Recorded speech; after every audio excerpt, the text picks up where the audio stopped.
முன்னாள் முதலமைச்சர் ஜெயலலிதாவின் 9ஆம் ஆண்டு நினைவு தினத்தை முன்னிட்டு விருதுநகர் மேற்கு மாவட்ட அதிமுக சார்பில் பேச்சுப் போட்டி நடைபெறவுள்ளது.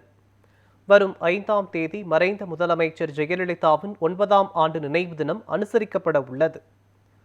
இதனை முன்னிட்டு விருதுநகர் மேற்கு மாவட்ட அதிமுக சார்பில் சரித்திர தலைவி என்ற தலைப்பில் 2 நிமிட காணொலி பேச்சுப் போட்டி மற்றும் நேரடி பேச்சுப் போட்டி நடைபெற உள்ளது.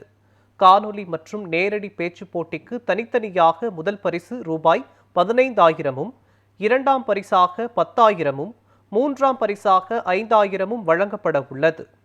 போட்டியில் பங்குபெறும் அனைவருக்கும் சான்றிதழுடன் சிறப்பு பரிசுகள் வழங்கப்பட உள்ளது. இதில் 5 முதல் 25 வயது வரை உள்ளவர்கள் பங்கு பெறலாம் என தெரிவிக்கப்பட்டுள்ளது.